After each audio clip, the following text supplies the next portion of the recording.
Assalamualaikum warahmatullahi wabarakatuh. Kali ini kita akan membahas kurikulum baru. Oke, di sini ada PDF ya yang sudah dibuat oleh eh, Kementerian Pendidikan dan Kebudayaan, Riset dan Teknologi.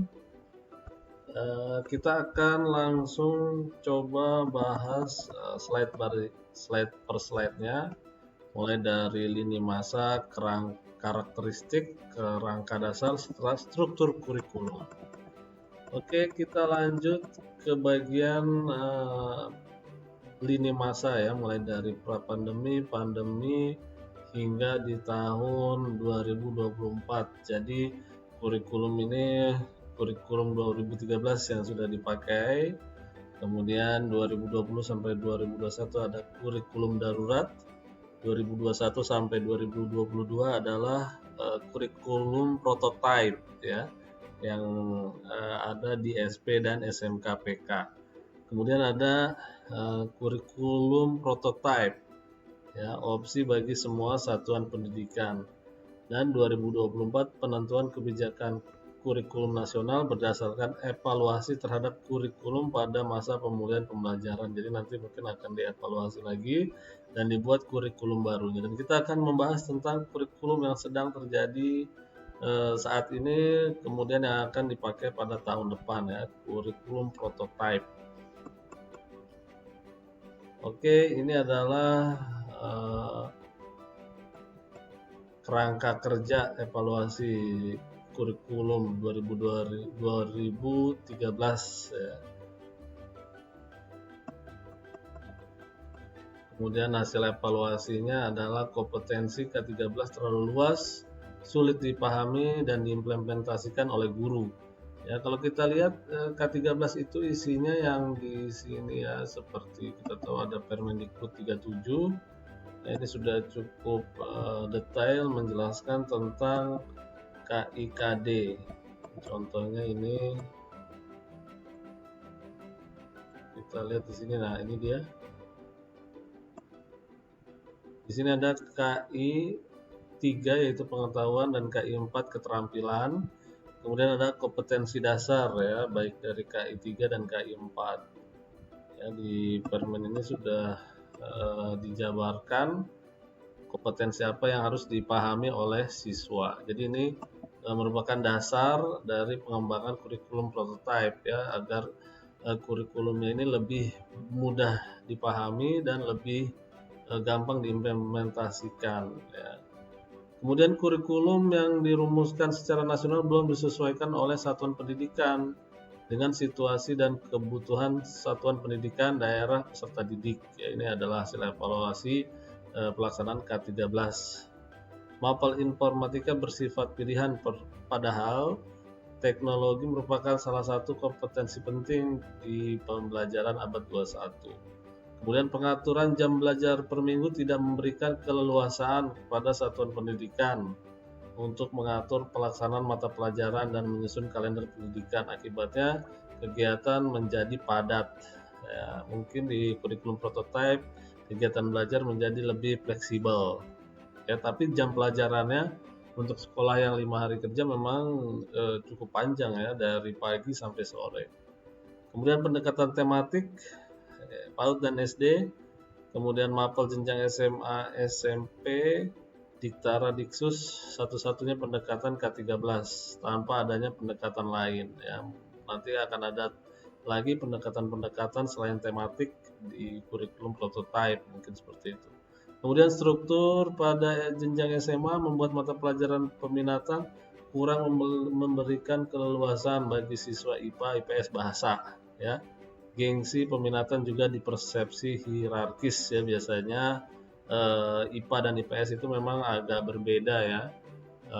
Ada yang bilang dulu anak IPA itu bisa jadi ke IPS, tapi anak IPS tidak bisa ke IPA. Itu jadi terdapat gengsi peminatan, padahal masing-masing individu memiliki kelebihan masing-masing ya. IPA memiliki kompetensi sendiri, IPS juga memiliki kompetensi sendiri, dan belum tentu IPA bisa jadi IPS, sebaliknya IPS juga belum tentu bisa jadi IPA ya, masing-masing memiliki kelebihan. Selanjutnya hasil evaluasi juga ini, komponen pembelajaran terlalu banyak dan menyulitkan guru dalam perencanaan. Rumusan kompetensi yang detail terpisah-pisah sulit dipahami sehingga guru kesulitan. Strategi sosialisasi pelatihan pendampingan K13 belum terlaksana secara tepat, optimal, dan variatif. Contoh sosialisasi tidak sampai langsung kepada tingkat gugus. Jadi ini adalah data dari hasil evaluasi.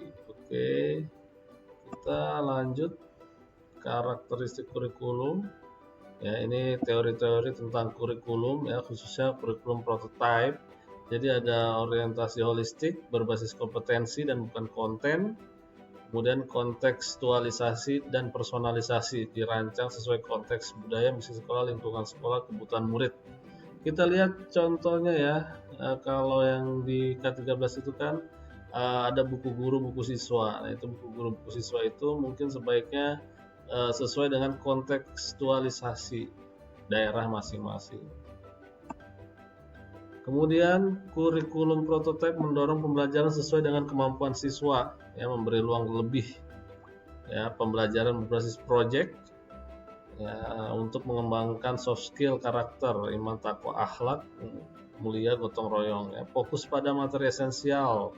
Kemudian fleksibilitas bagi guru untuk melakukan pembelajaran yang sesuai kemampuan murid. Ya, jadi di sini juga berbasis project ini berbeda dengan praktek, ya. Kalau praktek misalnya siswa hanya disuruh untuk memainkan komputer, siswa disuruh untuk menendang bola, siswa disuruh untuk membuat kue, siswa disuruh untuk praktek menyajikan makanan, nah itu praktek. Tapi project merupakan suatu pembelajaran yang membuat siswa melakukan sesuatu juga di dalamnya. Di dalam project itu ada praktek, tapi kalau project itu lebih tersusun mulai dari awal sampai akhir, bentuk projectnya itu apa, ada hasilnya, itu project. Kemudian karakteristik utamanya itu pengembangan karakter, ya. Karakter ini yang menjadi karakteristik utama dari kurikulum prototype, ya. Jadi K13 sudah menekankan pada pengembangan karakter namun belum memberi porsi khusus dalam struktur kurikulumnya. Ya, mungkin di K1 itu dan K2 itu masih belum terlihat karakter sehingga perlu ditambah lagi. Dalam struktur kurikulum prototype 20-30% jam pelajaran digunakan untuk karakter profil pembelajar Pancasila melalui pembelajaran berbasis project, ya. Oke. Kemudian alur pengembangan dimensi beriman, bertakwa kepada Tuhan dan berakhlak mulia. Ya, di sini ada sub elemen. Kemudian ketika fase PAUD, anak-anak sudah mengenal adanya Tuhan, ya. Kemudian di fase A kelas 1 2 usia 6 sampai 8 mengenal sifat-sifat utama Tuhan. Di sini adalah alur perkembangan dimensinya, ya, hingga akhirnya di SMA SMK menerapkan pemahaman tentang kualitas sifat-sifat Tuhan dalam ritual ibadahnya baik personal maupun sosial. Itu untuk elemen mengenal dan mencintai Tuhan Yang Maha Esa. Untuk pemahaman agamanya lagi itu beda lagi, memiliki dimensi yang berbeda-beda.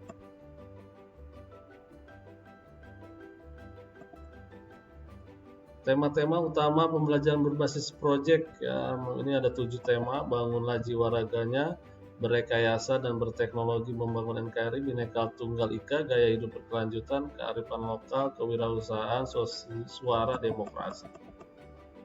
Ini contoh pembelajaran berbasis project, ya. Games, tali dan otot, menelusuri konflik dalam artikel, ya, dan lain sebagainya. Ini ada banyak contohnya.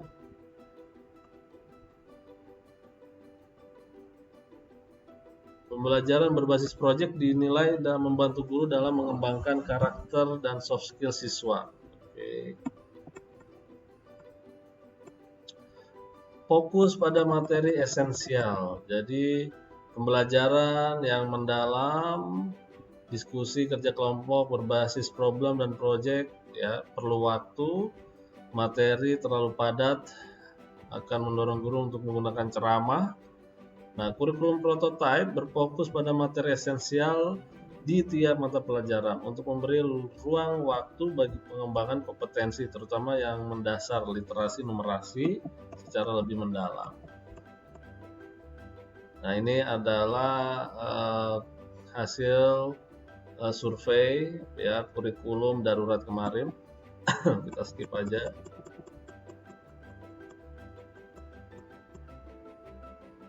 Nah, ini melanjutkan prinsip penyederhanaan. Kurikulum prototipe juga lebih berfokus pada materi esensial pada tiap mata pelajaran ya. Contohnya ini sebagai ilustrasi rata-rata kompetensi kurikulum prototipe mata pelajaran bahasa Indonesia mengalami pengurangan 57% dari rata-rata KD K13. Kemudian jumlah kompetensi prototipe matematika mengalami pengurangan 28% ya. Dan rata-rata sains mengalami pengurangan 19%. Jadi di sini bisa kita lihat kompetensi kurikulum prototipe itu lebih sederhana ya.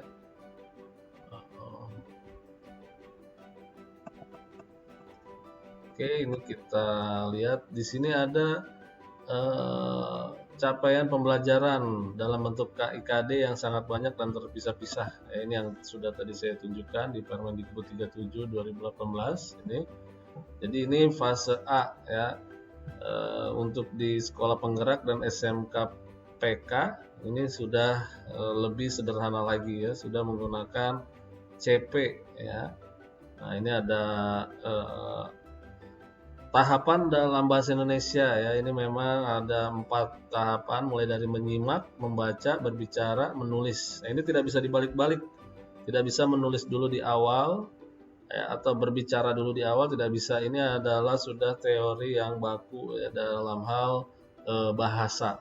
Jadi seperti ibaratnya bayi yang baru lahir, dia tidak bisa apa-apa, maka dia hanya bisa menyimak atau mendengar. Ya, menyimak atau mendengar, kemudian masih memirsa ya atau melihat-lihat, membaca, baru berbicara, mempresentasikan. Ya, setelah itu menulis. Jadi memang menulis adalah keahlian yang lebih tinggi dibandingkan keahlian yang lainnya, karena memang menulis ini perlu kehati-hatian. Ya, kalau berbicara kan kita tinggal ngomong aja gampang, tapi kalau menulis kita kadang memang orang untuk menulis itu untuk di penilaian angka kredit fungsional itu yang menulis ini biasanya lebih tinggi ya, lebih tinggi karena memang menulis adalah suatu keahlian yang lumayan sudah levelnya level tinggi. Oke, jadi ini fase A ya, usia 6 sampai 8 atau kelas 1 sampai 2. Pelajar memiliki kemampuan berbahasa untuk berkomunikasi, bernalar sesuai dengan tujuan kepada teman sebaya. Ya, memang kalau anak kelas 1 kan kadang mereka tidak bisa menyampaikan apa yang dipikirannya ya, kadang-kadang ngompol di celana atau malu berbicara, malu bertanya ya. Itulah anak kelas 1. Jadi memang kompetensinya masih sangat sederhana seperti ini. Oke, lanjut. Fleksibilitas perancangan kurikulum sekolah ya dan RPP. Memang RPP ini sudah dirancang sederhana, bahkan ada RPP 1 lembar. Sebelumnya kan RPP sampai berlembar-lembar, bahkan saking banyaknya kadang saking banyaknya jadi kurang sederhana. Jadi sekarang sudah sederhana, bahkan 1 lembar saja sudah bisa jadi RPP. Kurikulum prototipe dan kurikulum saat ini perbedaannya yaitu kerangka kurikulum saat ini mengunci tujuan per tahun. Untuk prototipe menetapkan tujuan per fase 2 sampai 3 tahun untuk memberi fleksibilitas. Kemudian yang kurikulum saat ini jam pelajaran dikunci per minggu. Kalau untuk prototipe jam pelajaran per tahun agar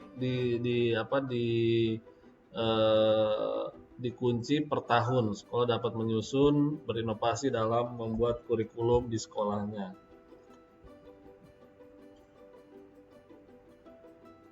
Capaian pembelajaran ya, capaian pembelajaran. Contohnya ini bahasa Indonesia fase A ya, yang tadi diulang lagi. Nah, ini alurnya alternatif 1.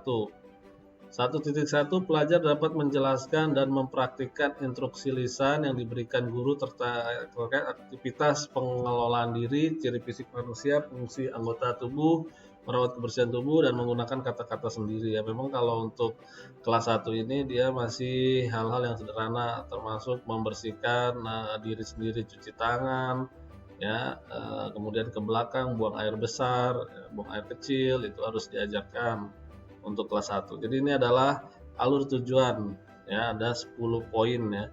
Yang ke-10 adalah pelajar dapat memberikan tanggapan atas komentar orang lain sesuai konteksnya. Jadi anak-anak memang sudah diajarkan untuk bersifat kritis dan kreatif dari mulai kelas 1. Oke, ini contoh alternatif 2 ya. Ada 12 poin. Kemudian kerangka dasar kurikulum yaitu bermula dari tujuan pendidikan nasional, ya, pelajar Pancasila, kemudian masuk ke standar lulusan, di dalamnya memiliki 3 standar isi, proses, kemudian penilaian, ya, kemudian masuk ke struktur kurikulum, capaian pembelajaran, prinsip pembelajaran asesmen. Kemudian terlahirlah kurikulum operasional dikembangkan di satuan pendidikan. Oke, satuan pendidikan memiliki keleluasan untuk memilih dan memodifikasi perangkat ajar dan contoh kurikulum operasional yang sudah disediakan pemerintah ya, sesuai dengan karakteristik peserta didik. Kemudian menyusun sendiri perangkat ajar sesuai dengan karakteristik peserta didik sesuai dengan keputusan Menteri 162/2001 program sekolah penggerak ya, dan SMK PK. Capman-nya 167 untuk SMK PK. Jadi memang ketika kita belajar di kelas itu sekolah sebaiknya menggunakan bahan ajar sendiri, karena biarpun satu provinsi ya, misalnya di Provinsi Gorontalo itu untuk 2 kabupaten ya, Bualemo dengan Pohuwato itu memiliki karakteristik yang agak berbeda ya, mungkin agak sama ya karena di dekat pantai. Tapi kalau untuk kabupaten misalnya Pohuwato dengan Bone Bolango, nah itu untuk Bone Bolango yang wilayahnya di tengah hutan seperti Pinogu itu pasti berbeda untuk materi pelajarannya, karena yang satu daerahnya di dekat pantai, yang satu di pegunungan. Jadi itu memiliki karakteristik yang berbeda baik dari baik dari siswanya ataupun dari kondisi alamnya. Nah, ini adalah struktur kurikulum jenjang PAUD sampai SMA, SMK dan juga termasuk SLB. Ya, untuk PAUD kegiatan bermain, ya, literasi dini, ya, bermain belajar berbasis buku bacaan. Nah, ini buku bacaan ini yang harus dikembangkan sendiri oleh sekolah ya, baik itu medianya sederhana, media hypermedia, ya, gambar, audio, video, ya, segala macam media bisa dikembangkan sendiri oleh sekolah. Kemudian ada fase fondasi untuk meningkatkan kesiapan bersekolah, ya, pembelajaran berbasis proyek untuk penguatan profil Pancasila, ya, melalui kegiatan perayaan hari besar dan perayaan tradisi lokal. Ya, jadi untuk PAUD memang anaknya diberi motivasi supaya nanti ketika SD sudah memiliki mental yang bagus. Kemudian SD, ya, penguatan kompetensi bersifat holistik. Ya, IPA dan IPS digabung jadi IPAS ya, sehingga tidak ada lagi maksudnya IPA dan IPS itu menjadi lebih tematik atau bukan tematik ya, lebih terpadu ya. Ketika belajar IPA di situ juga kita bisa mengaitkan dengan IPS. Kemudian integrasi computational thinking dalam mata pelajaran bahasa Indonesia, matematika, dan IPAS. Bahasa Inggris sebagai mata pelajaran pilihan ya. Pembelajaran berbasis proyek untuk penguatan profil Pancasila dilakukan 2 kali dalam 1 tahun ajaran. Kemudian SMP ya. SMP ini mata pelajaran informatika menjadi wajib ya, TIK. Kemudian Panduan untuk guru TIK disiapkan untuk membantu guru-guru pemula, sehingga guru mata pelajaran tidak harus berlatar belakang pendidikan informatika. Ya, dan di sini pembelajaran berbasis proyeknya 3 kali. Kalau tadi SD 2 kali, ini 3 kali. Untuk SMA, program peminatan tidak diberlakukan. Kelas 10 untuk menyiapkan diri untuk menentukan pilihan mata pelajaran kelas 11, mata pelajaran yang dipelajari serupa dengan SMP. Jadi kelas 11 dan 12 pelajar mengikuti mata pelajaran kelompok wajib dan memilih mata pelajaran dari kelompok IPA, IPS, bahasa, dan keterampilan vokasi sesuai minat bakat dan apresiasinya dan aspirasinya. Jadi tidak ada lagi jurusan, ya. Jurusannya sudah tidak diberlakukan lagi. Sekarang anak IPA itu bukan merasa ya. Terkadang IPA dan IPS jika dibandingkan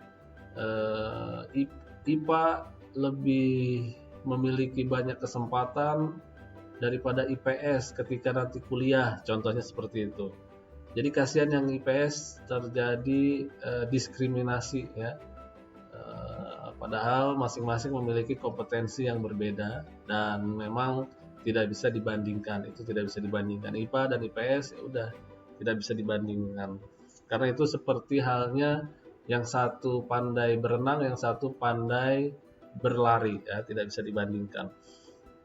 Kemudian ada pembelajaran berbasis proyek 3 kali, ya, dalam 1 tahun pelajaran, dan menulis esai ilmiah sebagai syarat kelulusan SMA. Jadi sudah mulai seperti skripsi, menentukan hipotesis, ya, di tingkat SMA.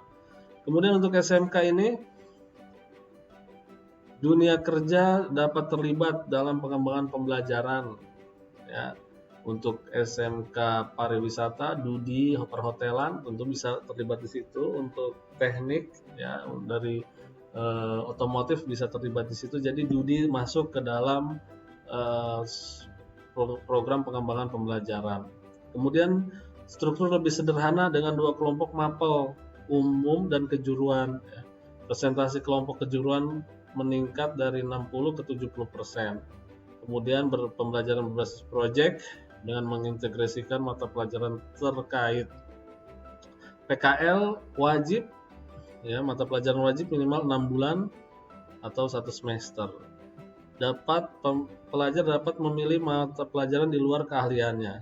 Kemudian alokasi untuk proyek penguatan profil pelajar Pancasila, ya, soft skill dari dunia kerja. Kemudian untuk SLB, capaian pembelajaran pendidikan khusus dibuat hanya untuk yang memiliki hambatan intelektual. Jadi untuk pelajar SLB yang tidak memiliki hambatan intelektual, capaian pembelajaran sama dengan sekolah reguler yang sederajat dengan menerapkan prinsip modifikasi kurikulum. Jadi nanti bisa dimodifikasi lagi disesuaikan dengan kondisi masing-masing peserta didik. Sama dengan pelajar di sekolah reguler, SLB juga menerapkan proyek belajar Pancasila, ya, dengan tema yang sama dengan sekolah reguler dengan kedalaman materi sesuai dengan karakteristik, ya, dan kebutuhan di pelajar SLB. Jadi ini adalah setiap jenjang struktur karakteristik kurikulum prototipe ini seperti ini memiliki yang jelas berbeda adalah di SMA tidak berlakukan lagi jurusan, kemudian IPA dan IPS di SD sudah digabungkan. Untuk SD memang gurunya kan guru kelas biasanya. Jadi satu guru mengajar beberapa mata pelajaran, ya, kecuali mungkin olahraga dan agama ada guru bidang studinya. Tapi kalau SMA, SMP, SMK ini adalah guru-gurunya mata pelajaran. Kemudian ini alokasi waktu, ya, alokasi waktunya ini contohnya kelas 10 SMA 1 tahun, ya, kita asumsikan 36 minggu. Ya, alokasi waktu per tahun, ya, alokasi program project per tahun dan total jam per tahun, ya. Jadi seperti halnya SMP di kelas 10 SMA, IPA yang terdiri dari fisika, kimia, biologi. IPS terdiri dari sosiologi, ekonomi, sejarah, geografi. Sejarah Indonesia, sejarah dunia digabungkan dan menjadi sejarah. Oke, ini jadi opsional. Satuan pendidikan dapat mengintegrasikan muatan lokal dengan mapel lain ya untuk tanda yang bintang 3 ya. Misalnya ini bahasa Inggris, Pancasila, dan pilihan ya, mulok. Oke, ini untuk SMA kelas 11. Jadi ini contoh ilustrasi mata pelajaran SMA kelas 11 dan 12. Jadi ini Ani ingin kuliah di kedokteran, berikut mata pelajaran yang ia ambil di kelas 11 dan kelas 12. Kemudian Wayan masih menimbang apakah ingin bisnis atau teknik, maka dia bisa mengambil mata pelajaran ini di kelas 11 dan 12. Ya, ini pihak sekolah harus memahami dan mengetahui tentang pilihan-pilihan mata pelajaran ini sehingga anak bisa fokus ketika nanti mereka lulus sekolah, kuliah, mereka lebih dalam lagi mempelajari materinya. Oke, itu untuk penjelasan singkat tentang kurikulum prototype. Ini slide-nya saya kopikan linknya di deskripsi, silakan dilihat. Mungkin bila ada pertanyaan silakan tulis di kolom komentar, atau yang ingin menambahkan juga silakan tulis di kolom komentar. Mohon maaf jika ada kesalahan. Terima kasih, sampai bertemu di video selanjutnya. Salam merdeka belajar. Wassalamualaikum warahmatullahi wabarakatuh.